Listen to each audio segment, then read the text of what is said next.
All right. Hi, everybody. This is going to be the tutorial or workshop on eye tracking data analytic pipeline. So let me see if I can share my screen here and start this up.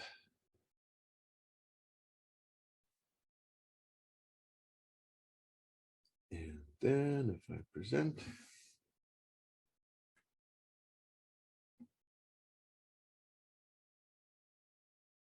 Where's the present? Here we go.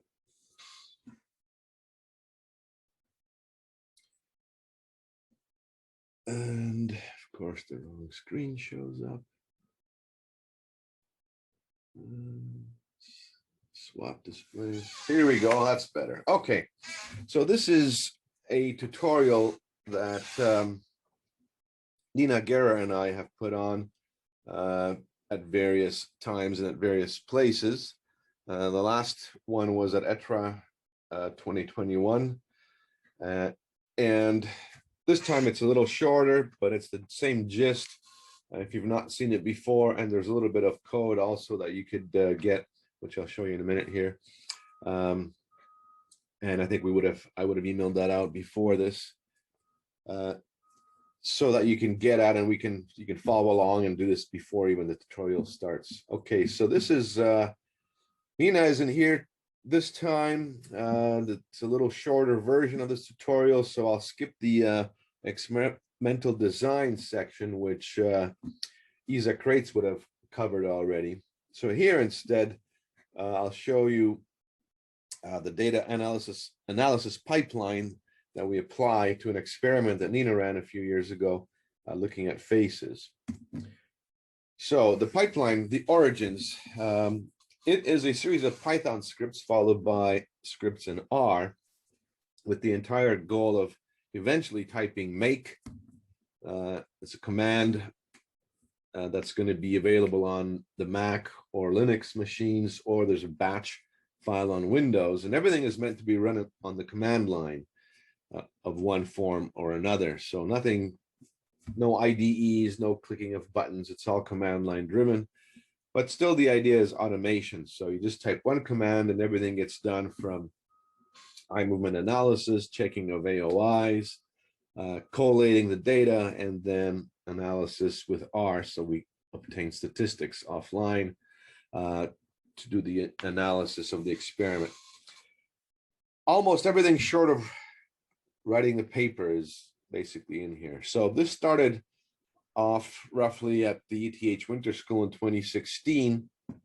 Incidentally, we're thinking of putting another one on in 2023. So if you might still be interested at that point in one of these winter schools, do jot that down on your calendar. It will be around the same time frame if it gets accepted, January 2023. So no promises yet, but we're working on it and going to submit our application soon. And that would be, it's a nice venue, Monte Veritas, Switzerland. It's in Ascona.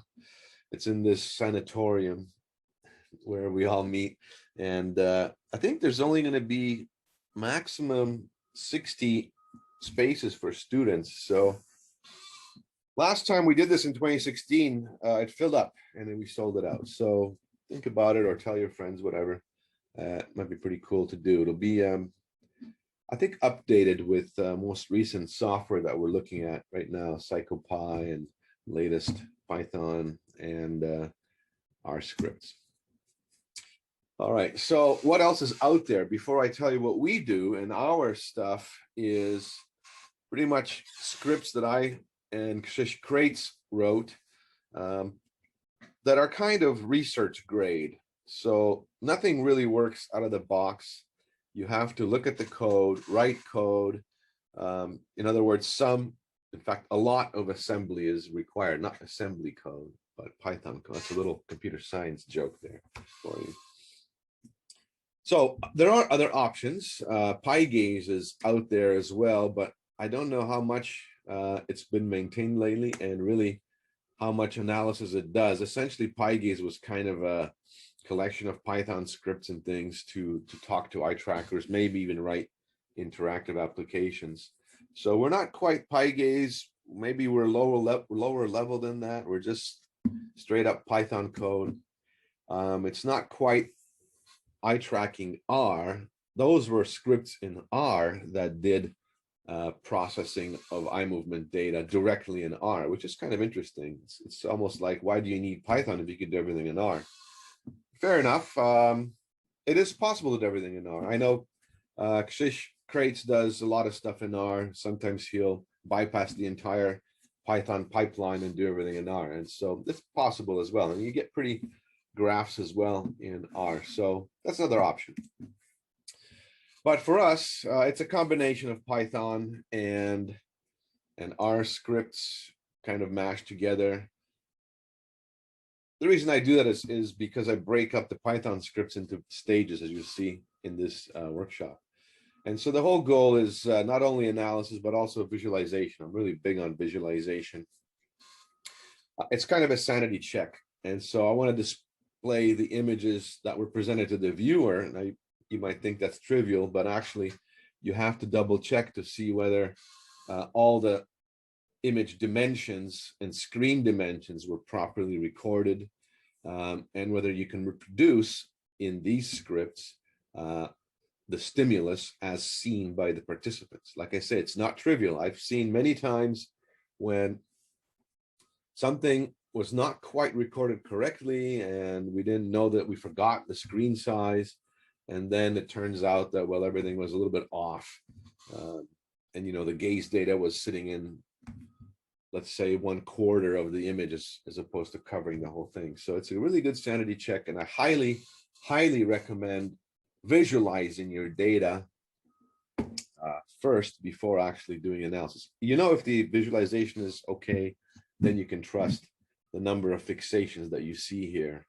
So this is also an effect of the filter that you see here. If your filter is not tuned properly, you might see too many fixations or not enough. In the extreme case, you might see just one fixation in the center of the screen, and you'll know that your threshold is off. All right, so using the R analogy of tidyverse, which is also something that Kshish really likes, it's kind of a pipeline. In R, they use a symbol percent greater than percent, which is kind of like the Unix pipe symbol. And so things get piped from one stage to the next all in one kind of line, which is a nice programming model. And what it embodies is this sort of idea of processing in stages. So we start with import of the data, we tidy it up. In fact, you'll see scripts in the pipeline that extract just the eye movement data, the raw stuff. I usually want the raw data that I can analyze myself. And there's reason for this, as you'll see later.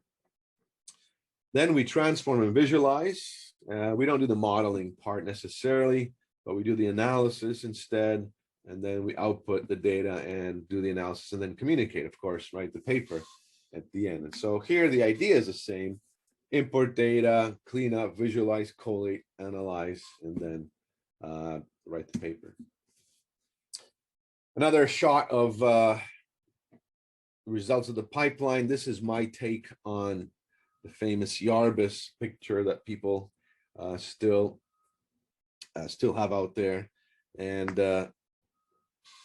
this is kind of my update on Yarbus. And the reason I did this was I was walking through the Metropolitan Museum of Art, and I came across this painting by, and the name right now escapes me. I should have put in the original or the comment below as to who did this.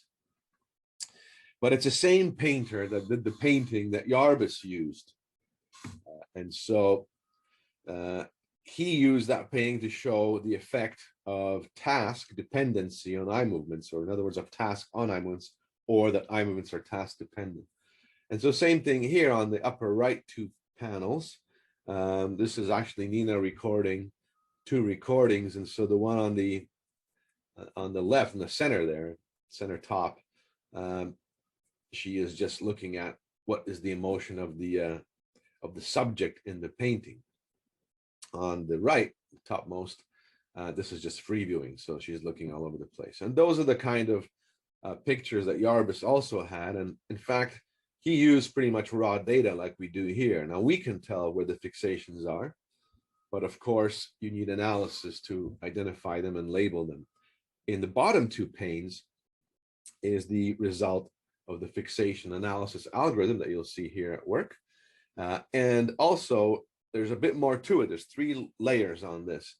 The lightly colored circles, of course, they indicate the diameter indicates relative duration, but the lightness of the color indicates ambient or focal. The deeper the hue, the more focal the fixation, and you'll see what that means later in this tutorial. Meanwhile, the next layer is also looking at microsaccades, the little yellow dots that are drawn within fixation, which is kind of an advanced technique, and you need a high enough sampling rate to catch microsaccades, about 300 hertz or more to get them. Otherwise, you won't get the very short microsaccades due to the Nyquist and sampling theorems. So what we're going to do is talk about the file structure in a minute here to give you an idea of what to expect when you download the zip file. I'm going to start running the scripts because they take an hour or so to run. They're not short. The data here is pretty big. It's a real experiment, I think, or pilot that Nina did. So the actual data is, from a real experiment that she conducted. So it takes a while to process everything. And that's another reason for automating things. Once you have things up and running, you just type in make and off you go. Go for a coffee, come back, and then look at the results. Part two is looking at the actual gaze analysis, fixation, durations, that sort of thing.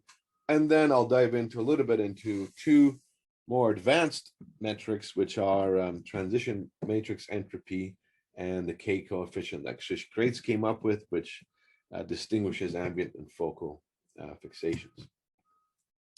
All right, so first off, a little review as to what is going on, a little bit of setup as to what the experiment was. And so it was looking at faces, and it's in German, so you can see it goes by pretty fast. And what you're supposed to do is then also fixate the emotion that you think the subject in the picture is expressing. And it's, you see here again, it's in German, so it's either neutral or angry, sad, happy, that sort of thing.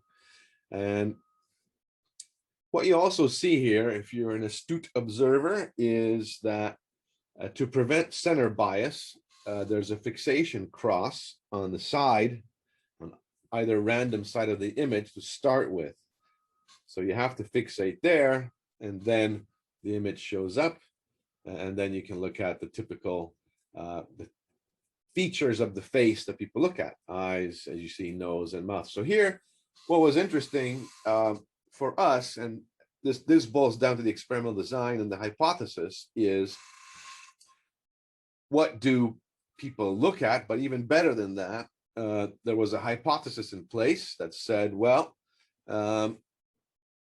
depending on personality types of the observer, they are likely to look more or less at the eyes. For example, this is known in the psychopathy, for example. Psychopaths tend to avoid eye contact. And so here, with a working hypothesis, when you perform the experiment, making sure that you counterbalance not only the genders here, but as well as the actual models that were used. So you can see there's more than one male, more than one female, to counterbalance things so that we don't have an effect of gender per se. Then you have a pretty decent experimental design, and then you can trust that the effect that you're seeing, if any, is due to the conditions that were set forth and not due to random chance. So that I would refer you back to Isa Kreitz's workshop, where she would have covered that and set up an experimental design. It's super important to set up a good experimental design. In fact, a lot of human factors work relies on performance metrics, so speed and accuracy, and not so much eye movements. Eye movements are, in fact, process measures that are often supplemental to the main performance metrics. Oftentimes, we are interested in how well did somebody do a task, how quickly, so speed, and with how many errors, accuracy. So oftentimes we want speed and accuracy as the primary dependent variables, and we only want to see eye movements to explain how they did their task. So those are supplemental process measures. Okay, so here Nina had, as you can see, 7 different expressions, and oftentimes you rely on vetted stimuli, a database of some sort of vetted pictures or animations or whatever that maybe you've come across in previous publications, or they're available online, like in this case, Karolinska Directed Emotional Faces database. It has been vetted to some extent as a good set of pictures. One thing to notice from my perspective as a computer scientist and from looking at the analysis is right away, I want to know that if I'm counting the number of fixations on the eyes, mouth, and nose, my first question then would be, can I use the same set of areas of interest, or AOIs? And here you can see that indeed that is the case. In fact, if I put boxes in place over the eyes, it just so happens that these pictures are set up such that if I make the boxes big enough, it'll cover the eyes of all the images, all the stimuli, which is great. So from my perspective, if I can set those AOIs in place, fantastic. For all images, super. That makes the analysis easier. So these kinds of things you would do during the setup, experimental design, and during pilot studies to make sure that your analysis actually works, and you can draw the AOIs and so forth, as you'll see in a minute. Do jot down these pieces of information, what kind of eye tracker, so that when you report the paper, you can provide this information for replicability, so other people can replicate your results. If they can't, then you've got a problem, right? Because then they can fault you and say, well, the paper, the results they reported in their paper, nobody can replicate. So what does that mean? That means that somehow they won't believe your results. So be careful about that. What we need is sampling rate. You have to record that. The size, the physical size of the monitor, here 19-inch diameter. The screen resolution, 1024 by 768, because we want to measure the density of pixels in pixels per inch on the monitor. We also need to know how far away the person was from the screen so that we can calculate degrees visual angle.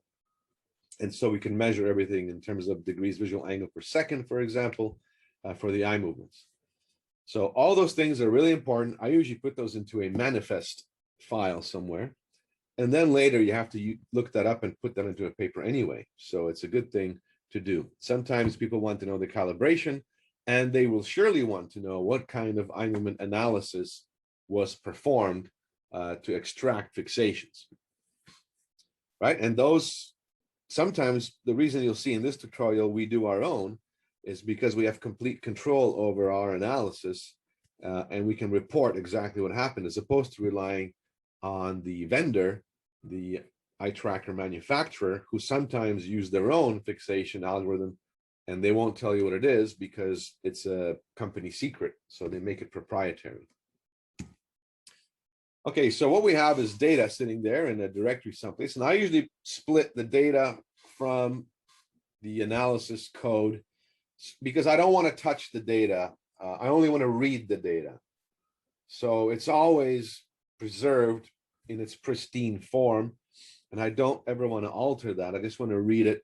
And in fact, it's a good way to share with collaborators such that we have the same data base with data unaltered, and everybody just recreates the same analysis on their computers.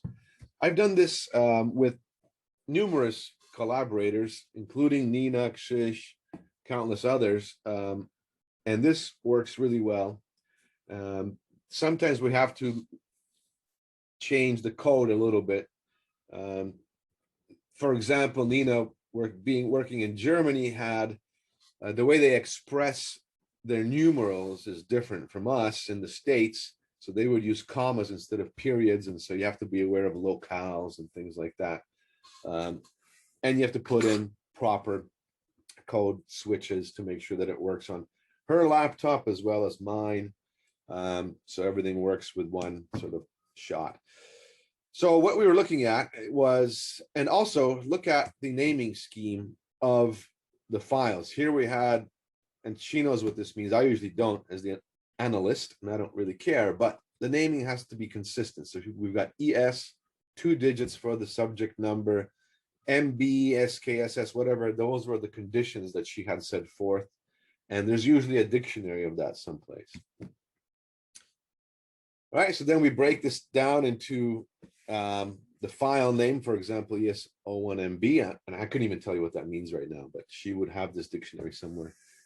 And so she could look up what condition that participant was under, what block number, what trial number, so that gets parsed out into task, the emotion, the male, the face number, the image number, and so forth.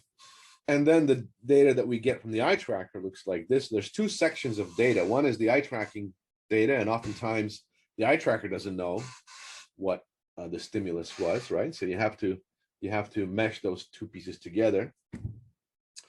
There's usually like an Excel file or something, and the eye movement data that we get from the eye tracker. And of course, then there's also the accuracy part, see? So here we've got the is correct or not correct. And sometimes we only want to analyze the eye movement data of only the correct responses.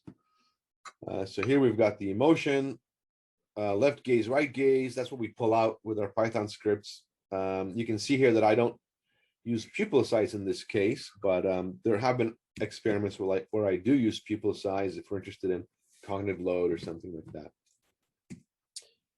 Okay, so then given the actual data, we want what analysis do we want? And so we want to look at the AOIs. We want to be able to look at typical things like number of fixations, fixation durations, initial fixation, sometimes it's time to first fixation, after stimulus onset, things like that, and number of transition between AOIs. And of course, what are the AOIs? So here it's going to be the eyes, nose, and mouth. In fact, with the person in charge of the experimental design, one would ask, well, do you want one box for both eyes? Does it matter whether it's left eye, right eye? And so you have to settle on those kinds of things. So the fixations of fixation durations are typical. PIC is really our IPA. We just haven't changed the name of this because it's kind of old, these scripts.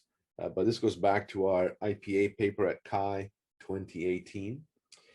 And also the K coefficient, the ambient focal fixations, it's basically a number that is another label on top of a fixation, whether it's ambient focal. And microsaccade rate, microsaccade amplitude. So those are the advanced, let's say, metrics, and the traditional ones, which are usually fairly easy to get, the fixation duration type things. Transition entropy is yet another one that I'll talk about at the end of this. It's pretty cool.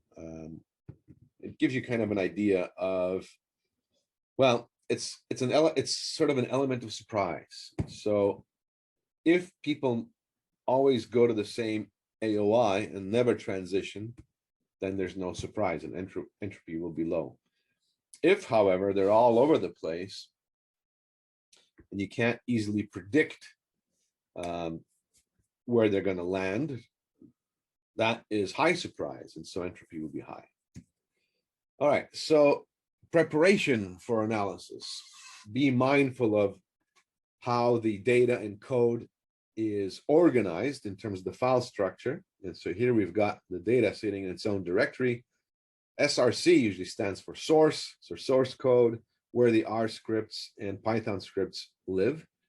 And we keep the stimuli also in a separate directory, so we can always piece together the stimuli with our analysis as our sanity check. And so we actually use something called Scribus to do the AOIs. Now, in the scripts, you will see these SLA files, and Scribus is a free software that runs on multiple platforms. That's the reason for my selection of it. And what it does is it just draws these boxes on an image, so you can create your own AOIs and then save the file. And that file is a basic XML kind of file that we can easily parse in our scripts. One word of caution, Scribus that I used in these scripts that you get was an old one, Scribus version 5. Scribus 6, they radically changed the file format, and so more work has to be done to update the AOI extraction or parse algorithm in Python to get at the AOIs. But actually, it was an improvement overall because they made the AOIs such that they now contain a lot more information. You can put it in terms of attributes. That's what they sort of the XML object. It's AOI is a box and then has attributes. It could have a label, it could have whatever else you want in there. Just you can do anything you want, which is really kind of cool. And then later you can parse it out if you need it in the analysis. So it's actually kind of a nice thing. Anyway, so you will see those SLA files. I don't even know if the new Scribus will open the old files. So be cautious about that. But anyway, you'll see the scripts will parse the ones that we have. So at least everything should work in the scripts that we give you. All right, so this is what this is what Scribus looks like, right? So we put the boxes in, but then here is what it looks like when we parse the data out of Scribus and plot it in our own Python scripts. And so everything has to match the exact same thing. It looks trivial, but actually it's not, because you have to double check to make sure that the image is positioned correctly, the dimensions are correct, and the AOIs show up where you expect them to. Once that is correct, then you have complete control over how these things are represented, whether they're transparent, the colors, blah, blah, blah. And that's all pretty cool because you've got control over your own visualization. If you like computer graphics like I do, that's great. You can choose your own palettes and make for pleasing output in your paper. I'm a big fan of aesthetics. I think a paper should have good results, but also should look nice and be pleasant to read by the reader. Yeah, so here this was a decision that I know that I remember Nina had made a long time ago. Do you want left eye, right eye? And so she did, instead of having one box for the eye, but in other experiments, we had one box for the eye. So just a matter of operationalization. So one of Nina's favorite words, whether you operationalize one box for the eye or two is a decision that you make early on, and then maybe you can change it, but it's one of these kinds of things that you probably shouldn't mess with too much. Okay, so let's run the scripts. Here's the web page where you can get them.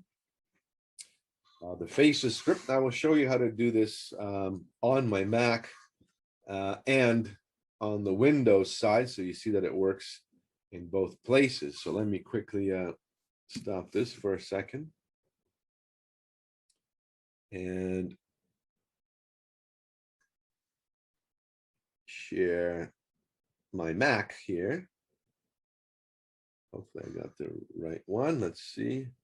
I have lots of these windows. All right, great. So this is my Mac terminal. It's a typical Unix kind of command line. And in fact, on Windows, I recommend downloading Git for Windows, not so much for Git, but because of the bash shell that you get. And that shell will give you a window that has almost all the Unix commands there, which is really nice. So in this case, one command I don't have on Windows is wget, and so you have to actually point your browser to get the file here.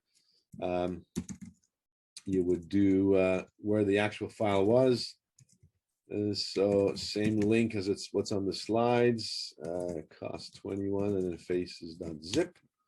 And wget just is essentially save as whatever file that you happen to know the URL to without going through a browser. It's extremely handy, especially on terminals like this. So this is the way I work. Once you get this, you can go ahead and unzip -X faces. You can see these files are pretty big. Everything else is pretty small. Once you have that, you can get rid of the faces.zip, zip archive. And then now we've got the data structure that you saw in the slides. So data source stimulus as advertised, it's just the same view as the file explorer on Windows, but it's in the terminal. So if we go to source,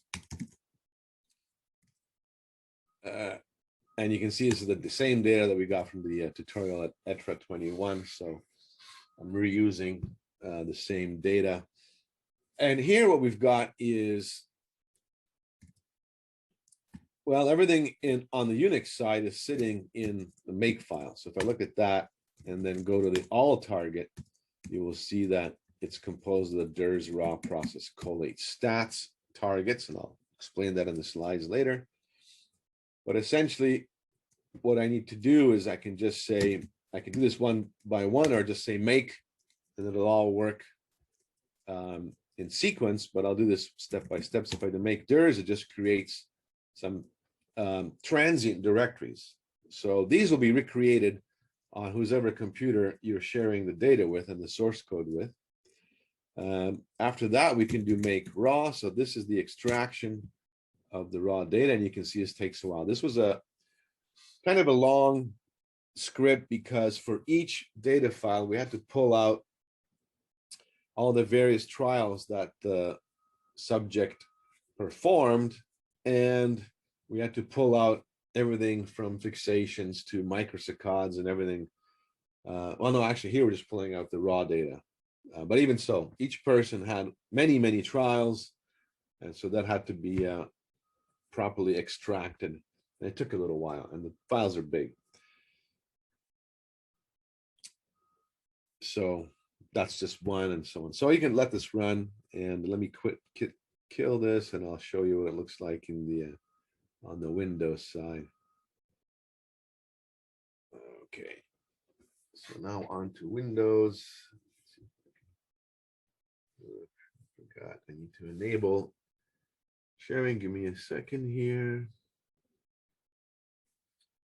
All right. Share the screen. It's this one. Hard to tell. Yeah, okay, good. So this is what the git bash looks like. Yeah, it's a bashed window that you get on Windows. And so I love it because it has a similar commands to my Linux box. And so here I've already downloaded the zip file through the browser. And I can do the same thing here, extract. So it's the exact same thing that I did over on the Mac. And again, you can remove the zip file. If I go into faces, same directory structure, of course, it's the exact same file. And then here we've got the same thing. Now, here I can't really run make, but instead we have batch files, which is an old, I guess, DOS offshoot, but really Windows, no matter what version they're on, whether it's 10 or whatever the next one's coming out, it still seems to be DOS based, and it's been like that for years. So this is all, it's all the same. I've ported all the makefile things into these batch files, and so the same. There's actually a make batch that if you were to run that, you see it just goes and calls these other batch files in the right sequence. Now I've commented out the graph batch file, or the target in Linux parlance, but you'll see I'll do that because I want to look at the visualization at some point. So just a minute, I'll show you. Once we have the raw data, we can do that. So here I'll do the same thing. I'll run dirs.bat is the first one. All it does is create some directories, and then I will do the raw.bat, and it does the exact same thing as what's happening on the Mac, but on Windows maybe a little even slower. So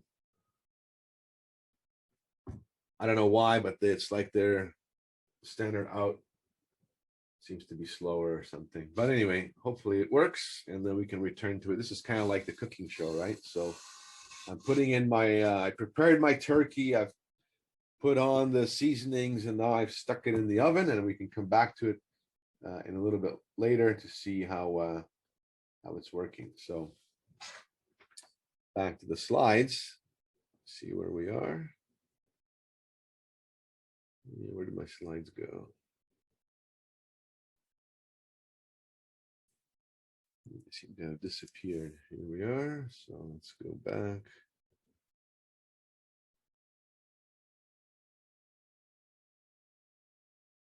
Okay, if I start playing them again. All right, so that's where we are. I've started running them on both my Mac and Windows. You can, once again, here's the link that you can get the faces.zip. And what we're doing is essentially this. So we have DIRS raw. Then once we have the raw data, the extracted eye movement data, we can then process them, collate, and do the stats. But before that, we will do graph to see what the graphs look like. But usually you don't want to run the whole thing. You don't want to run graph through its entirety because it chews up a lot of disk space. So be careful about that as well. Let me just quickly put on my clock here to see how my timing is. Give me 1 second. I don't want to go longer than 2 hours. Hopefully I'll wrap up.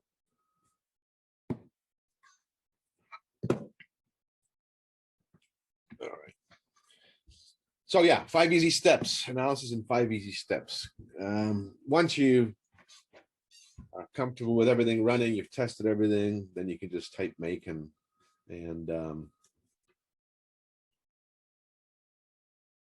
go for coffee. All right, so number one is make the directories. You saw that already. We are currently running the make raw part. Then you can do process or graph, collate, and then stats. Collate, because what we're doing is we're processing each individual's data one by one, per condition, per trial, per block. And so we get many, many files split out that way. And then later we put it all together because that's what R wants for the statistical analysis. All right, so those are the commands that are happening, that are being run. To extract the raw data, it's TSV to raw. Then there's a filter or a graph Python script, which either does the graphing or event detection, so essentially fixation detection. Then collate per each individual dependent variable, and then finally the R per the analysis that you want. So Linux or Mac, make files, Windows, batch files. So on Windows, it's similar things, but it's .bat, the batch files. And so you either run make to run everything, or you run make.bat on Windows.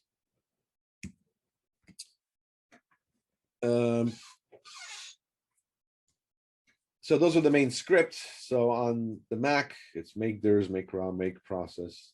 Each of those are make file targets, as they're called. And you can look at the make file to see what's happening in there.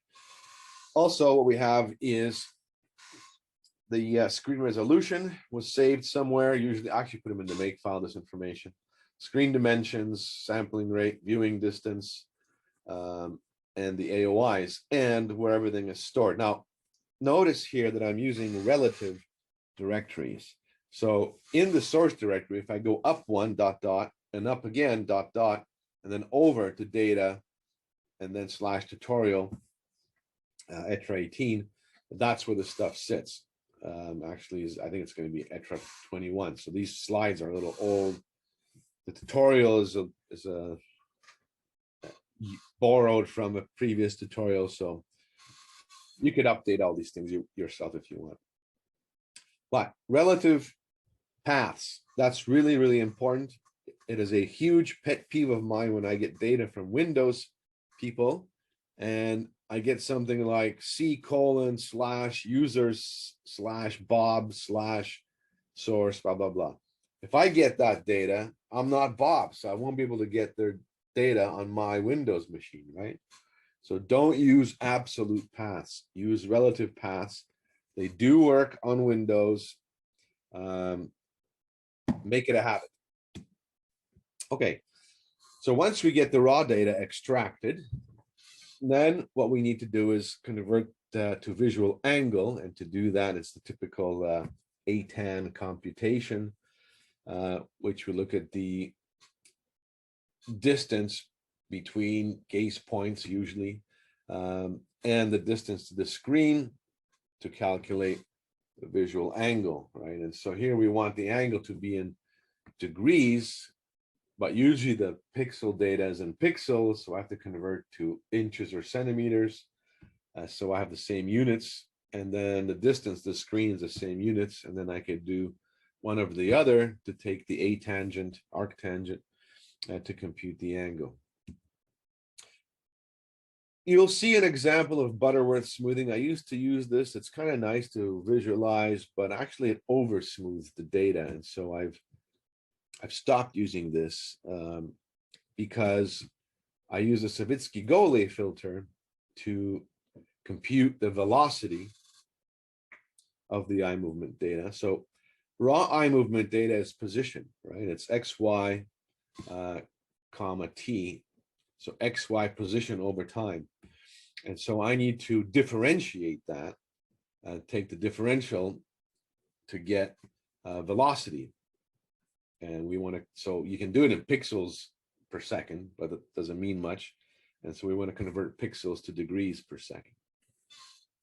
The Savitsky-Golay filter does its own smoothing internally, depending on what filter width you use. The wider the filter, the more smoothing. I use a filter width of 3. The third order also kind of does more smoothing the higher order you go. And then you can tell it, do you want to differentiate or smooth? So you have to differentiate to get velocity out of it. And then there's a threshold. And above which the data we're looking at is a saccade, or below which it's a fixation. Surprisingly enough, for smooth pursuits, there isn't a really good filter right now that'll split between fixation, saccade, and smooth pursuit. It's kind of like smooth pursuit is, there's a kind of an assumption of constant velocity within a certain range. And so it's like you'd have to look at successive saccades to figure out whether it's pursuit, whether it's whether you're doing a smooth pursuit. So it's been like this for many years, even though really we should be looking at velocity sooner or later. And there's also glances that are often missed as well. People make really quick glances to something. Those are will sometimes get eaten up as saccades. Anyway, food for thought. So critical notes on the scripts that you have. None of the scripts will work out of the box. It's almost impossible to guarantee this because each of your experiments are different. Your file naming schemes are going to be different. And so these scripts have to be adapted to your specific projects. It's kind of similar to whatever vendors software use, whether it's Toby, Gaze Point, SR Research, whatever. None of them will know what your experimental design was, right? So they can only export the data. And in fact, that's what I rely on. I rely on raw data export, right? And then it's up to you to figure out, how do I parse these? How do I label them? And so below here, I've adopted this kind of dashed naming scheme or underscore, depending on which one, because it makes parsing easy. So if we split the leftmost as the subject ID, then the group, then the block, the trial number, task number, stimulus, and the type, that makes for easier parsing in Python. So we know exactly what's what. Now, if you're consistent in this, and you have to be, then the parsing will be that much easier. So anyway, so be leery of that. All the scripts are tailored, and every time, I get data from any of my collaborators, and of course I copy the same scripts over and over again, but every time I've always had to change and tailor those things to the experiment at hand. So they always need work. I've never really had it such that I take the same scripts and never have to do anything. There's always something I have to do. The main stuff, the fixation analysis, is pretty much untouched, but all these naming schemes and the file names are always going to differ from experiment to experiment. So the data comes in different formats. You have to know what your manufacturer, the vendor, produces. This is, I think, what iLink does. So they actually give you a lot of stuff. You can also encode the block number, trial number in there if you want to. Some of them will let you do that. Other vendors, not so much. But you have to be aware of what that file format is. And then we just extract XY. And in fact, here I'm extracting the D. So it's XYD timestamp. And it's also very good to look at these files to see what you're getting, because if you look at the milliseconds on the far right, and I see that they're changing by 2, that'll tell me the sampling rate. So it's a really good sanity check to find out whether we're actually sampling at 500 hertz or not. And so here we are, which is great. Meanwhile, if you look at the XY, right away, you'll see that, well, the gaze data is normalized, looks like. It might not have been here. If we try to pull out the X and Y data, I guess it would be, where is it? Left gaze, right gaze. It's hard for me to tell where it is in here, and also you see the commas, right? So that's the German format, German locale. You can see the timestamp. I can see the timestamp 2154994, 00. Well, that's really a dot. You have to be aware of that. And then it looks like the if we look at the file, the timestamp, and then the gaze is right after that. So 80.50, 464.50. So that's not normalized. And so you have to know whether your data is normalized or not. Normalized just means that it's in the range 0 to 1. Here, it's 0 to width, 0 to height of the screen resolution being used.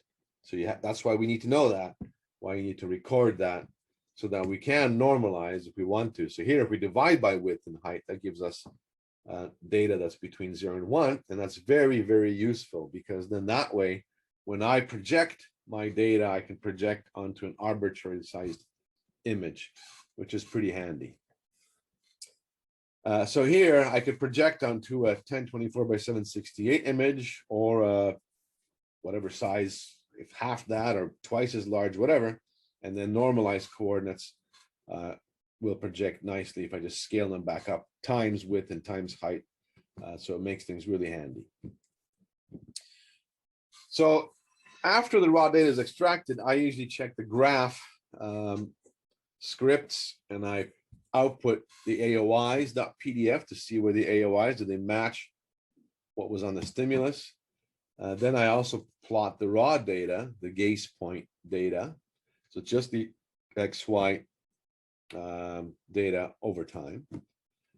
And then I do the Savitsky-Golay filter, and that equation up there is actually the Butterworth, so it's not correct. So we don't do the X with the dot on top is velocity. So the Butterworth actually has sort of a memory of velocity in it in the previous step. So it's a really nice, it's a really powerful filter, but we actually don't use that part here. So here we would have to flip the H's and G's because the nomenclature says G is the high pass filter, H is a low pass filter. So this expression here is not quite correct.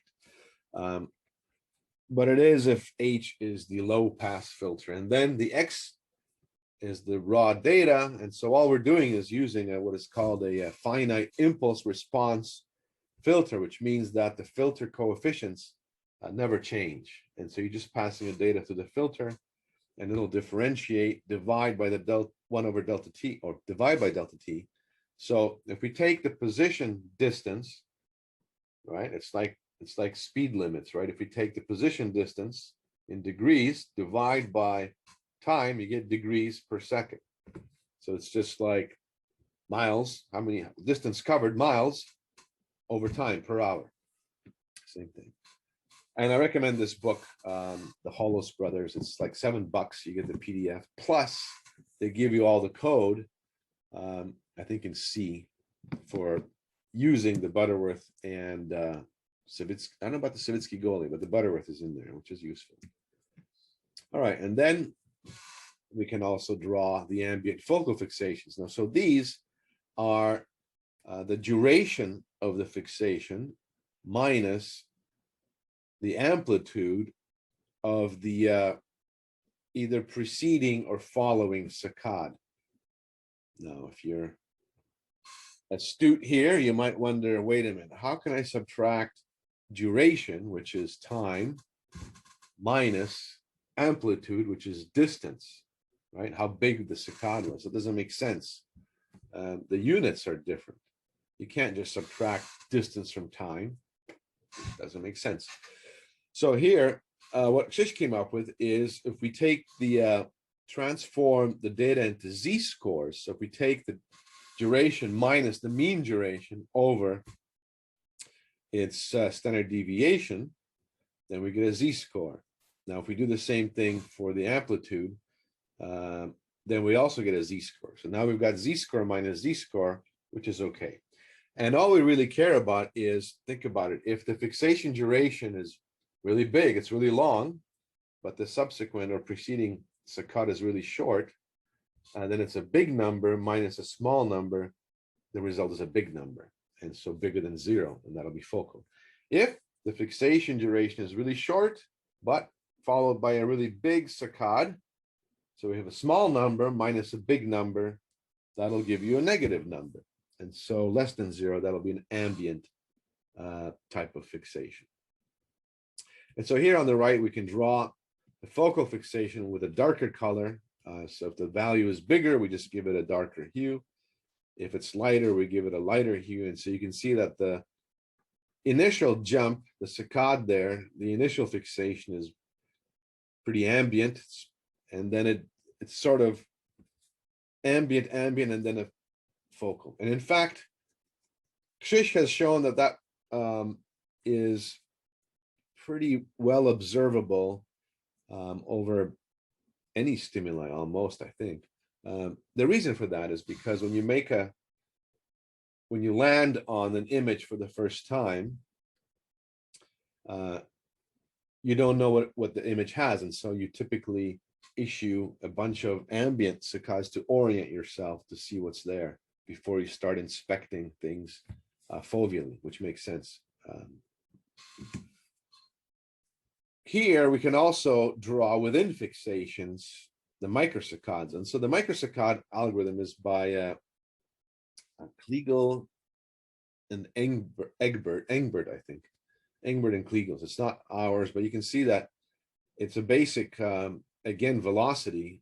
So here he's not even using well, actually, it is a finite impulse response filter because it's just the two positions in time minus the two positions before, not counting the one in the middle. And so it's basically a 1, 1, minus 1, minus 1, add them together, divide by 6 times the sampling period. And it's essentially like a pretty simple Savitsky, well, it's not even a Savitsky-Golay filter. It's a pretty simple velocity computation. Now, then they say, well, that computation is pretty noisy, which it is. And so here they estimate these sigmas as the angle brackets mean the median. So it's going to be velocity squared median of minus median of velocity squared, square root of. And then they find out the lambda, I think they use 6, depending on which paper you read. And then that'll tell you whether it's a microsaccade or not. All right, so I also like to, how do you fine tune these filters? So usually what I do is I ask that we always include this validation graph. So here it's the simple calibration dots that we ask participants to view one after the other for about 2 seconds. You can count in your head, 1,000, 2,000, or you can even animate this, doesn't matter. But the point being is that you can then draw the raw data. Looks like that. Okay, looks pretty good. So you can see that things line up properly, right? There's no shift in the data in this particular case, so that's good. And then you can do multiple things with this now. You can fine tune your velocity threshold to find out how many fixations do we expect there. And in fact, because there are 9 points, you expect roughly 9 fixation, each one lasting 2 seconds, right? And so if your fixation detection algorithm produces something different from this, then you know there's something wrong and maybe you need to tweak the velocity threshold. After you have this, you've got fixations and you've got validation points whose location you know. You can then compute this error metric, which is a basic computation of error between the group of fixations around each calibration point. So fixation points are Pi sub j. And then what you want to do is compute, if there are many of them. Here there's basically one fixation per calibration point, but there may be several. And so you want to compute the average distance between those fixations to the calibration point labeled T sub I. So the distance is T sub I minus P sub ij. Those two vertical bars mean Euclidean distance. And then average that over n, however many n fixation points you had per calibration, and then average that over m calibration points to get the average accuracy. So that's your mean error, average accuracy. Down at the bottom, you see it's 0.44 in this case, which is pretty good. And then if you take the standard deviation of that, you get something called precision. Okay, so one more look at microsaccades. We can also do our sanity check here. We can see that we had a few microsaccades per each 2-second fixation. Cool. All right. So once we're happy with the visualizations, we could process the data. In other words, make process or process.bat. And then we end up with however many .dat files we have, typically one per dependent variable of interest. So here we've got a smooth pupil diameter, we've got fixations, saccades, microsaccade rate, and then ambient focal coefficient. All these things are labeled with these file endings. Usually we're interested in fixation per AOIs. That's the one on the bottom there. And then once we do this, we can collate. Now, so that's going to be one of these DAT files per trial, per block, per subject. So there'll be a lot of them. And then we want to collate those. So we get one fixation.csv file, one fixation-AOIs.csv file, which we can then pass on to R for analysis. Right? And so analysis, I'll give you some more references here. For ambient focal fixations, we've got the paper that Krzysz was lead author on, and he came up with the ambient focal coefficient K for crates, the crates coefficient. You can also call it that, I suppose. Index of Pupillary Activity is our Chi 2018 paper, so that's the IPA. You'll see in the scripts they're PICA because it was based on Sandra Marshall's ICA algorithm that we actually extended on, so we didn't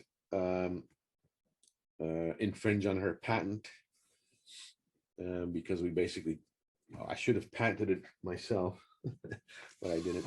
And then there's also the which looks like this. So actually the IPA, if you want a quick visualization of that, it's a multi-level analysis of pupil diameter oscillation. So your pupil does this all the time.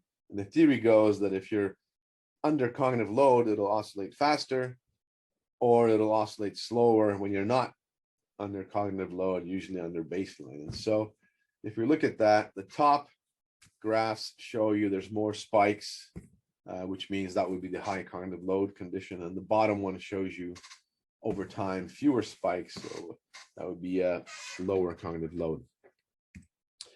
Then we've also got the low-high index. The IPA worked okay for a fixed gaze task, but that's kind of an unusual task. How many times do you do a fixed gaze task in reality? Not very often, so it didn't generalize very well. And so as soon as we tried similar tasks but at different positions on the screen, it didn't work so well anymore. And so I came up with the low-high index of pupillary activity, a LIPA. And that was the Chi 2020 paper, and it seemed to produce pretty good results in 3 different experiments, which is pretty cool. And then microsaccade rate, well, there's a long story there, but essentially it was part of the same study, the fixed gaze study, but Chi didn't want it, so we published it at PLOS One, and that'll also give you a good, both papers will give you the same experiment, whose analysis we have to break up into 2 publications. Okay, but you can also read Siegenthaler et al.'s article, where essentially what was our motivation for the microsaccade rate and magnitude. And so they said that if you're doing a difficult task, your microsaccade magnitude will increase, so microsaccades will get bigger, but you'll have much fewer of them, so the rate will go down. The neurological reason for this is because microsaccades are there such that when you're looking at a point of fixation, your eyes tend to drift, and so they are corrective microsaccades to get your gaze back on whatever point of fixation you're looking at. Now, if your brain is tied up with some kind of activity, it'll have fewer resources to devote to these microsaccades, and so the drift will get longer, whoop, and then you'll make larger microsaccades to get back to center. So that's the rationale for these things. And again, anytime you do microsaccade analysis, typically most papers that I've seen have this main sequence depiction to show you that, yes, indeed, we are getting the right distribution, and you can plot. Well, actually, the linear fit that we see here is okay, but I actually think that a different plot is maybe better here, because there seems to be this kind of S curve to it. Anyway, most papers will plot this linear, and in fact, the main sequence is kind of a linear fit. All the papers that go back to that. So anyway, you plot that out to has a sanity check to make sure you're getting this. It took me a long time to actually get this graph for microsaccades to pop out the way I was doing it. And for more on microsaccades, Susana Martinez Conde has just a ton of work on it, many papers. I recommend her her corpus of work on this if you're interested. And then, of course, most of these algorithms that I've developed over time in the pipeline are in the book, so you can go ahead and look at that. Latest version was 2017. There's a couple of other things in there, like nearest neighbor index, which I really haven't used a great deal. I don't know how useful it is. There's also some on heat map visualization, what we're doing for binocular eye movement analysis, that sort of thing, and maybe a little bit of eye movements, really early stuff on eye movements in VR, which actually is still relevant today. Okay, so if before you dive into stats, I would also suggest looking at, and I don't know if these are current, but if you Google for personality project and R, or Barron and Lee R, you will get the right links. They tell you how to use R to do ANOVA and basic statistics like that. There's various other ways these days. There's AOV_EZ, things like that. They still do the same thing, but what's really important is they have to organize your data in a particular way that R wants, and then you have to be careful how you issue the right R command to make sure that you're taking care of within subjects or between subjects designs. Okay, so this is a little bit of review, and once we have collate step done, then there's a stats.bat or make stats target, which now switches from Python to R and reads. Each of the R scripts will read these CSV, comma, separative value files, and then perform the analysis. So here,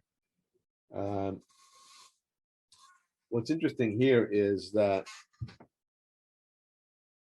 oftentimes when you do these kinds of analyses, you've got a mindset kind of based on Excel, where you think one subject per line, right? And so you got subject one and tons of stuff on that row. But that's not the way R wants it. R wants one observation per line. And so we'll get subject one, ambient focal fixation, subject one, ambient for subject one, subject one. And so it'll look redundant, but that's the way the data has to be shaped for R to do its processing. So we've got one observation per row. So one row per fixation, or one fixation per row in these files. So again, one row per microsaccade, one row per trial. And then for each of these things, we have the R files. So here we've got the AOI related to R. K coefficient TM is the transition matrix stuff. And so I use R. Nina likes to use, and a lot of people like to use R Studio, which actually has an IDE to it. And you can go ahead and look at that and run stuff in there. But I just use the make once. In fact, the way I work is I work with my biostatistician, happens to be Kshish Crates, or Nina, who also is pretty good in R, and they write up the scripts, and I just kind of rely on them to make sure it works. And in fact, I'll complain to them if the make doesn't work, if the make falls apart, to get them to fix it. And so it's a good collaboration. I can do a little bit in R, but they are much better than me in R, and better statisticians than I am. So that works well. I can do the eye movement analysis, the visualization, they do the stats, and then we both look at the output and the data and results to find out if they make sense. So I kind of like that collaboration. Okay, so let's see. Each of these produces various figures in the figs directory, and the out files is where you actually see the results of the statistics. So you have to use both to find out if there's significance in any of the results. So it's a combination of graphs plus looking at tables. So here's the result of the F fixation and AOI files. So these are comments that you typically put into the R script, so that the out file also gives you, it just copies what's in the R script, so you can look back at the out file and your own comments will show up there. So This is pretty nice to have in there. F general had the microsaccades, fixations, pupil dilation, the IPA, which we got from MSAC, MSRT, and fixation. So this is, what sometimes for the R scripts, they had to combine these various files to put everything in there. It depends on how you want to do it. Sometimes I like the individual R files per microsaccade rate, per microsaccade magnitude, per fixation, per IPA. So it depends. Some biostatisticians like to combine things. Some will do the individual ones. It depends. K coefficient, ambient focal, which comes from the amfo.csv. TM out comes from fixation AOIs. It's kind of an unusual script, but anyway. So this part really is, I'm probably going to fly through this pretty quick because this is more Nina's usual part on the output, the analysis. But we're going back to what we started with here with the traditional and advanced metrics. So let's take a look at what those look like. And so you look at the out file and we're interested in the ANOVA. And so here you have to be careful on how you formulate the ANOVA statement. And so here it looks like she's doing the left eye. And then per subject, we're looking at the dependent variables fixation count. So how many fixations on the left eye? And then it's a within subjects kind of analysis. That's important, right? So the analysis has to match the design. And so here we can see that p-value is very, very small. So there's an effect of emotion in this case on the fixations on the left eye. Now, I don't know why that might be. So when you write your paper, this is a result that you could put in the results section, and then you would need a discussion section, which you tend to provide an interpretation of the data to say, why do you think that emotion had an effect on the number of fixations on the left eye? I don't know. But we'll look at the results, look at the figures just to see how things kind of lay out. And we'll also look at the, well, the results are related back to the hypothesis that you made in the first place, hopefully. So I think Nina's hypothesis was, do we get more fixations on the eyes depending on the emotion? I think that was one of them. I could be wrong, but that seemed to make sense. And so here we're looking at, so this was also, this is, I think, the eye link fixation map that you get, but I don't know how informative that is. Heat maps are only kind of somewhat informative. This is, data in the aggregate. So it's kind of a sanity check to see whether people are looking at the eyes, nose, and mouth. But we really wanted more deeper analysis of the stuff. So here, I think she was double checking to make sure that people looked at the cross before looking at the face, and if that held up. So that, again, is her form of sanity check in the SR research analysis tool, whatever it happens to be.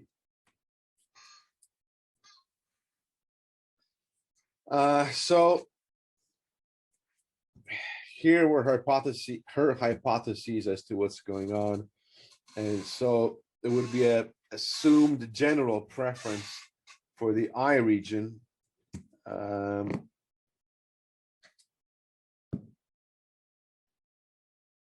For whatever reason she had. And so here I'm kind of falling apart a little bit because I'm showing you my lack of psych knowledge related to these particular stimuli. But Nina, Kshish, and Isa Krates would all know this, and yes, they could probably rattle off 10 papers that that would have a suggestion as to why this is expected. Why do we look at the eyes more?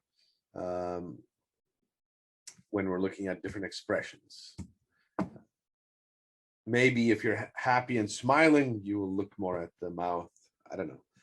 I think Isa once wrote up about the happy, there's some kind of a happy hypothesis. I don't know what it is. There's a preference that people have for happy faces, and you look longer at happy faces, things like that. Anyway, so here we're looking at fixation count on AOIs, and here's the graph. So left eye, right eye, nose and mouth, and you can visually compare fixation counts. So it looks like, yeah, we're getting more on the eyes if you average them out than you do on the mouth and the nose, irrespective of the emotion category. So that just kind of looks like a pretty simple justification of what's going on. If we look at both eyes, I think I guess, average over the eyes. Then yes, you get more fixations over the eyes than the other two AOIs. So here she goes into looking at, well, where are the actual differences due to the different emotions? And so here you can see that the fearful ones seem to draw or have an effect on the distribution of fixations, as did the happy one.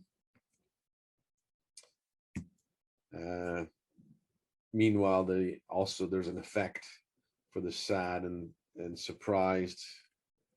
I guess is the comparison. So for sad versus angry, you would have a difference. Sad versus disgusted, you would have a difference. And sad versus happy, you would have a difference. So it looks like up there, fewer fixations on the eyes if you're happy, because here, I guess, you're looking at the mouth as well. So these, again, this is, you could present this table in the results, but then you'd have to interpret that and explain why do you think this effect is meaningful. Dwell time, same kind of thing. How long do you stay on this on average? And again, there seems to be an effect on the eyes, and so it kind of makes sense. Number of fixations are often correlated with dwell time. And again, here you'd have to explain why is it that disgusted seem to draw a fewer duration of, or shorter durations than the others. All right, here another kind of take on this. This is the initial fixation, so if we're only looking at the first fixation. But here the p-value is now becoming a little less significant. So 0.02 would be in the realm of marginally significant, perhaps, depending on how you treat p-values. So those are the kind of the initial things that we looked at, the basic kind of stats, as it were. So here we also look at transitions between AOIs, and here it's kind of like the extent of exploration. So do you look at just the eyes and you kind of stay within them? So that would be a fewer number of transitions, and or do you look at a larger distribution? So how much do you explore? This is interesting too, the pictures here. So you can either count these with respect to the number of AOIs that we have. So the eyes, left eye, right eye, nose, and mouth. Let's say 4 AOIs. Or if you see in these images, there's a slight grid over top of them, and so you could also count number of fixations relative to these grid points, so long as everything stays consistent. Sometimes you could do that on the grid in case the fixations fell out of these specific AOIs. And in fact, Nina, being the inquisitive type of person she is, she wanted to check that. And so she was like, well, actually, how many fixations do we miss? Or in other words, how many fixations fall outside of these AOIs, and is that a concern? And so in this particular instance, 97.8% of the fixations fell on the AOIs that we had, and so we only lost roughly 2 and 2.2% of fixations outside. And so that was not much of a concern in this particular instance. And so with this number in hand, you can also report that, if you will. Some people might ask, how many fixations fell outside? So, well, you can say just 2%, 3%, call it. Okay, so here, scanning behavior in general, number of fixation duration. So it's extent of exploration, often inversely correlated with number of fixation, kind of makes sense. And so here, there was also this hypothesis with a difficult task, the extent of exploration would go up, I think was the idea, and then the difficulty would increase the exploration. Okay, difficulty would increase the number of fixations. Smaller number of fixations would increase mean fixation duration. So she had these relationships that she had assumed in the beginning. And then here you can compare these to find out whether number of transitions in this case. Whoops. I think it's the same graph. Whether transitions changed, so the exploration, did it change based on the emotion type, emotion category?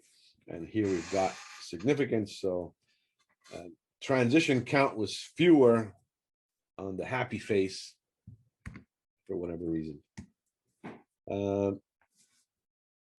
And so here again, you can compare with the accuracy, how well did people perform on judging the actual emotions, and keep going. So here again, I'm kind of just showing you what the results look like and the types of graphs that you can expect, but you would have to have known or be more in tune with the experiment here to be able to provide more of an interpretation than I can. That's why I leave it to my biostatisticians, as they are now called. All right, so again, she's got this stuff, the same slide, I think. But now we look at the advanced analysis. So the IPA is supposed to be an indication of cognitive load. K coefficient is kind of another variant of exploration. Microsaccades are also supposed to be kind of a cognitive load measurement. So she had no specific hypotheses because, well, looking at emotions or categorizing emotions really isn't really an impingement on cognitive load per se. And so we don't expect any particular effect of the task on cognitive load. And in fact, you can see the variances are pretty high here, and so the p-value is not significant. And so if the IPA works, if it's any good, here there was no effect. And so either IPA doesn't work or there was no cognitive load. So you can interpret that either of two ways. The K coefficient here, for all the emotion categories, again, was not significant. But this is overall time. And so with the K coefficient, it's a kind of a indicator of dynamic visual attention. And so looking at it in the aggregate doesn't always make sense. And so here, what you want to do is split up the viewing interval into some, could be constant. Like here we've got 500 milliseconds. So here we had what, 2.5 seconds viewing time, I guess. If you split that up into 5, now you've got a very significant effect of time on the K coefficient. And so the negative value at the beginning means that in the initial instant, it's very ambient. and then later it becomes more focal. And actually that's been shown over and over again. So this actually makes sense. And it was a highly significant effect in this case. So time was a factor, which makes sense. So here you're initially, for a small amount of time, you're rather ambient, and then you become more focal over time. And here again, it could also have been it could also, so this is also a sanity check, but in this case, the 500 millisecond interval might have been too short because you're just catching that initial jump into the scene, right? From the initial fixation point, which was kind of off screen.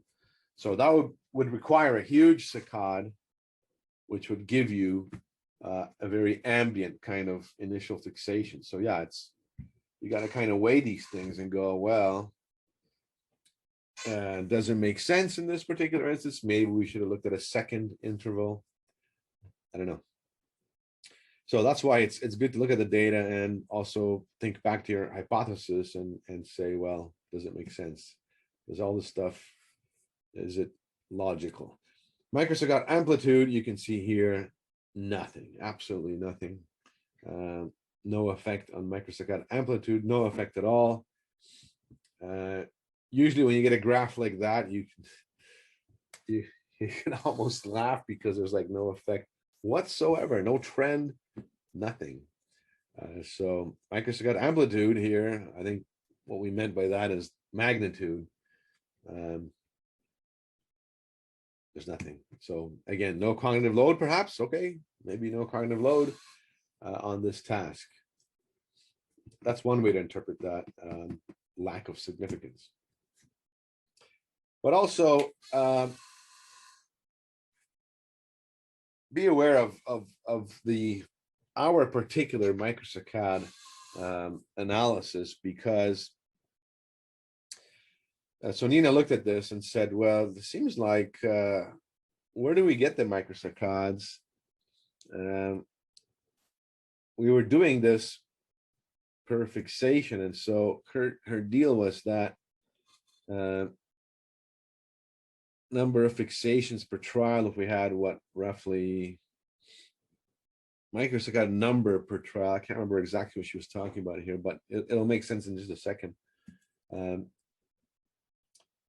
So number of microsaccades, we seem to be getting a lot in the initial fixation, which is kind of interesting, right? Why would you get that? And then if she looked at it after 20 milliseconds, and suddenly the number of microsaccades dropped. It's like, wow, why should that be? And so if you plot this histogram, you see a huge distribution of microsaccades in the initial interval of the fixation. And so actually, what we could be seeing is actually a glissade, which is the overshoot or undershoot.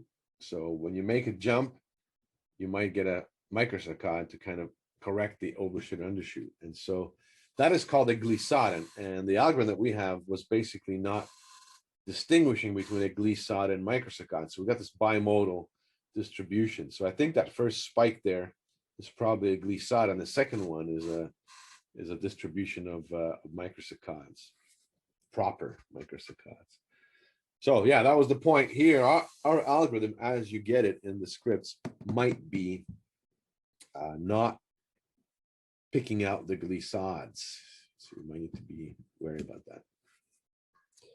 Okay, here we've got the transition count. And so you'll see that what we're looking at is transitions between the left eye, right eye, nose, and mouth. And it's observed probability. So each of these rows will sum up to 1. And so you can see that if you're on the left is the source, and on the right is the destination. So if we start in the left eye, we seem to have 47% chance of fixating back onto the left eye. And so you can see that the highest number is along the diagonal. So when you're in an AOI, you tend to stay in the AOI before transitioning off someplace else. Now, if you're in the left eye, there's only a 7% chance that they go to the nose, 12% chance that they go to the mouth. Observed. So I don't have a rationale for that. I'm just saying that's what the data showed. And so here, the transition matrix on the left is kind of giving a similar idea as what you see on the right, except that here's like a mean number of transitions, whereas what we want is this kind of entropy that we can pull out for each of the emotion categories, right? So we can expect a transition matrix for each of them. And then the idea is, well, instead of just counting number of transitions, what about how do you compare these transition matrices? And so the way to do that is to compute the entropy per matrix. And now you've got a value that you can compare per category. And so that was the transition matrix entropy computation. So if we have the AOIs, that's the set S, what we're getting is first order transition matrices. So that's what the probabilities are inside the boxes there. And then the transition entropy is just this computation. It's pretty straightforward. It's actually Shannon's entropy. And it just means surprise. So here in this case, if we had a matrix that had this equal probability of transitions, then this should be higher surprise because we don't know where the transition is going to go. And so that would be, yeah, in fact, high entropy, so low predictability, high surprise. Here, if we had, from the left eye, you always went to the right eye. If it was highly predictable, then, no predictability. Damn, high predictability. High predictability means no surprise. And so you get zero entropy. That's right. High predictability means no surprise. You're always, you're going to go from left eye to right eye, from right eye to nose, from nose to mouth, mouth to left eye. You're always going to do that. So no surprise there. Entropy zero. All right. You can also do stationary entropy, which is entropy in the long run, but the way it's formulated, it's always going to be bigger than transition entropy. And so I don't know how useful this is. And so I kind of stopped using this. We typically use the HT or the transition entropy. The long term, what it means, the stationary transition entropy, the H sub S is kind of the long run prediction, but it's always bigger. And I don't know how important that is or how informative it is. Okay, so where do you go from here? Well, which metrics you use will depend on the hypotheses, right? So in this particular example, we didn't have any hypothesis concerning cognitive load, for example. So the IPA, we got, but we didn't really use in this particular experiment. The hypothesis is one where you say, I bet this would happen. And so you have to have a good idea to begin with, usually based on research on prior work. Don't start with, oh, let's see what happens kind of thing. And that's the weaker kind of experiment, at least for control experiments. Then you need to have a design within or between subjects. Within subject means everybody sees all the stimuli that you're presenting, all the trials. Between means one group sees one set, another group sees something else, and you need more participants for that. And then you can use choose the metrics that you want and the analytical tools. You can do exploratory research or pilot studies. In fact, pilot studies are highly recommended, if not just to shake out the bugs in the code to see what works and what isn't. And maybe the file naming scheme is crap, and so you have to revise that. That's a good place to do that in pilot studies. I highly recommend it because once you do a huge study and you've got data from 50 people, and suddenly you realize, oh, I don't know which condition subject X was, then you got to throw it all out, and it's a waste of time. So do pilot studies. Highly recommend. And that's it. Once you're done, you write the paper. And in fact, we wrote this tutorial up kind of as a paper, and it ended up being in ETRA 18, I think. So I can't remember precisely what she had in there, but Nina wrote this paper up, and it was specific to antisocial violent offenders that she was studying at the time. But here she basically wrote up from a psychologist's perspective what she used and how she made use of the pipeline in clinical psychology as an example. And so you can read that paper if you like. So now at this juncture, we should go back and find out how our scripts are doing, how our turkey is ended up. So let's see. I will look in on our Linux box here.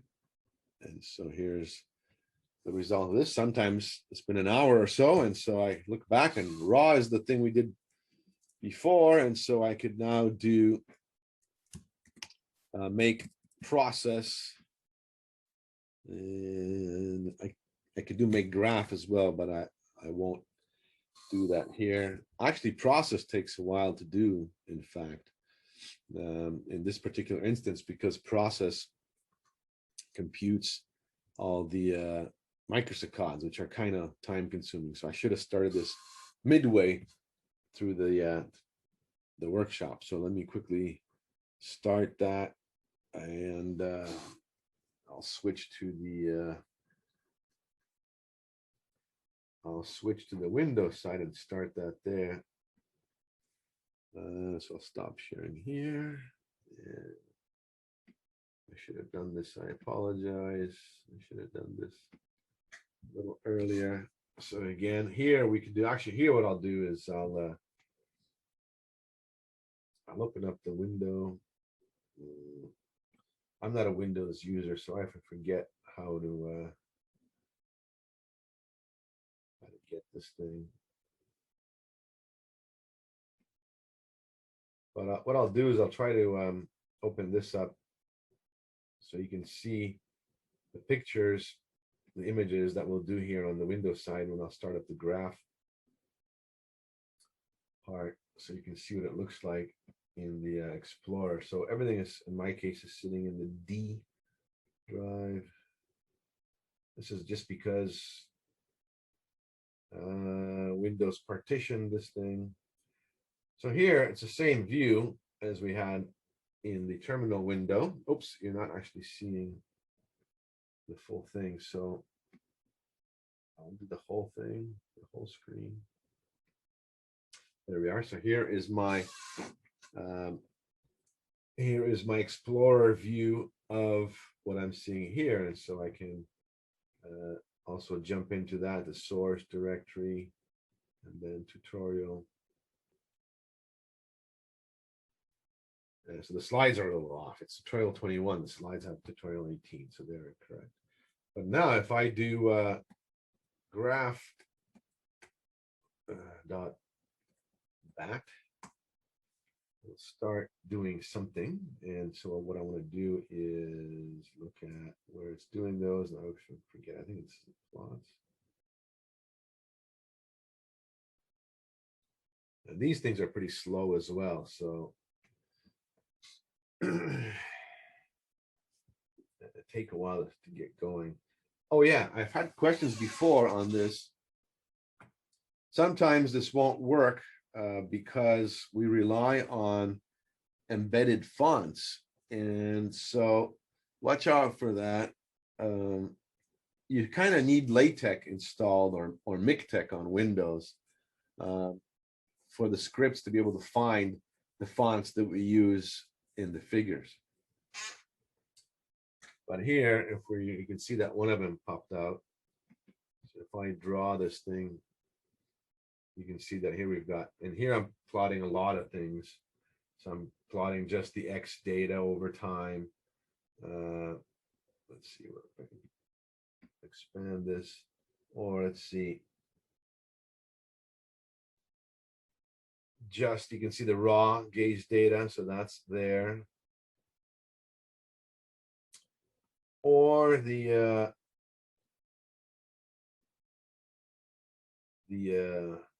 microsaccades within the ambient focal fixations. So all that stuff's in here. And you can see this is all being drawn for just one subject. And so that one subject was looking at various conditions, various trials. And so you can see that you'll expect to find many images here, and this will chew up your disk space pretty quick. So I'm going to stop this because I don't want to see I don't want this to go on. You see, you get a ton of images, and this is just the first subject over two trials here. Let's see what else can I show you. Oh yeah, the fixation for AOIs. And what's nice though about this is that this is using matplotlib in Python, and so this, because of the embedded fonts, and because it's writing out PDF files, you can then readily import these into your paper. And the paper oftentimes has to have embedded fonts as well. And so if all the fonts are embedded, great. That's kind of what we want. And so here I did the graph bat. So now let me do the process bat. And this is essentially the same thing as graph.bat without all the graphics. And so this will run. And it's actually going to be slower than on my Mac. So let me go back to my Mac and see how it's doing. So yeah, it's still running. I don't know how long this takes. Tell you what, let's take maybe a short break while this runs. Maybe it'll finish soon. I don't remember how long it took.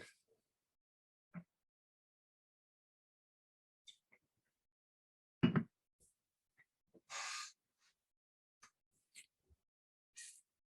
wonder if I can pause the recording here. If I were doing this live, this would be a great time to take a few questions on any aspect of this.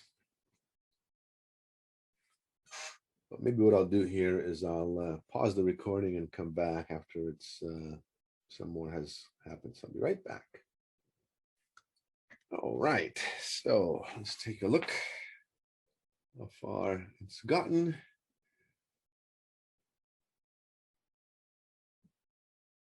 On the Mac, looks like make process finished, so we can then make collate.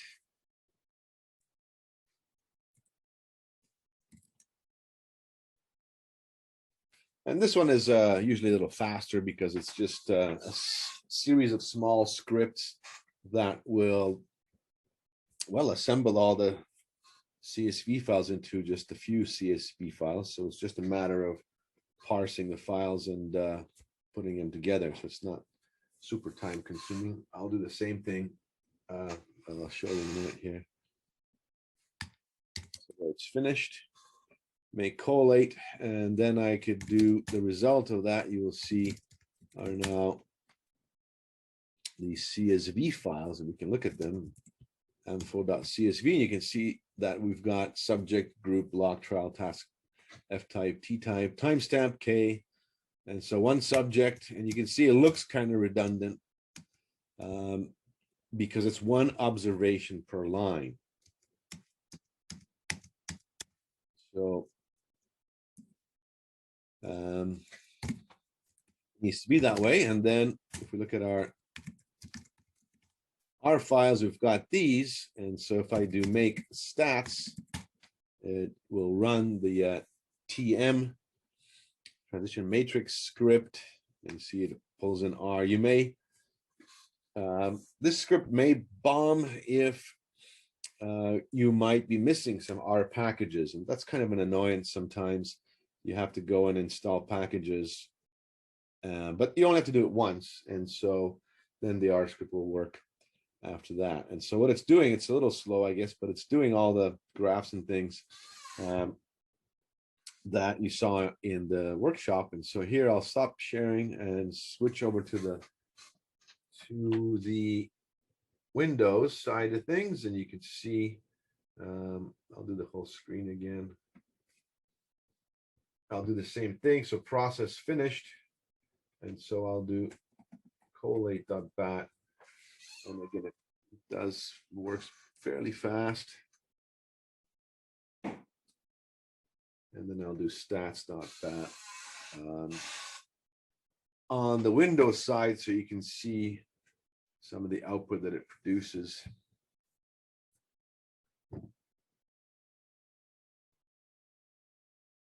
All these things are time consuming, which is why the need for automation to begin with. So you don't have to sit here and wait, just go off and eat your lunch or something. So I'll go ahead and pause this and also run the stats, and I'll come back and show you what the stats results look like. Right back. Okay. We can take a look at what happened on the Windows side of things. So I ran stats.bat. One thing to watch out for is that it's specific to wherever your R installation is. And so in my case, select it. It's sitting in program files R, and I'm using R 3.6.3. And most likely on Windows, you're going to have to set your path and all this other good stuff. But anyhow, once it runs, you can see that it ran each of the R files in turn. It usually produces an out file that you can look at. So if I look at f general.out, you can see that it's the same tables that we showed you in the workshop. So let's see, this one was microsaccade rate, no effect. This one, effective emotion on fixation number per trial. So this is the one that had an effect, so the significance is there. So all these tables are in here, and typically you would report these in your paper and maybe add some graphs to it. So you can see all these graphs got created in figs. And so if we look at these again, this is what you would have seen in the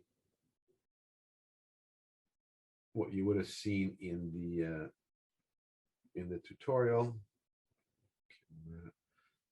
And then we also have the transition matrices that were produced.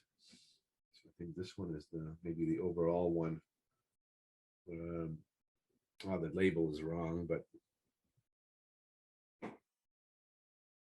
I think that was the overall transition matrix. This one was for a specific one. So yeah, the main one here is sort of overall tasks. That's what you get. We actually use this, I think, for animating an avatar's eye movements. So given these distributions, you could use them and implement them directly and produce an animation of artificial eye movements that jump between eyes, nose, and mouth to simulate an avatar looking at you or another avatar in VR, for example. So that was a cool little thing that we kind of used this real data. It doesn't even really matter for the purposes of animation what the experiment was, but just we have real data from real people, that's showing us distribution of looking at faces, which is really cool. So this was kind of useful side effect, if you will. And that's about it. So you get the output files, and all the graphs will be created sitting here in the figs directory. And so you'll see that you have a pretty large collection of stuff when you unzip and make everything, whether it's on Mac or Windows. Okay, so I think I'm pretty close to my time. I'll stop here. And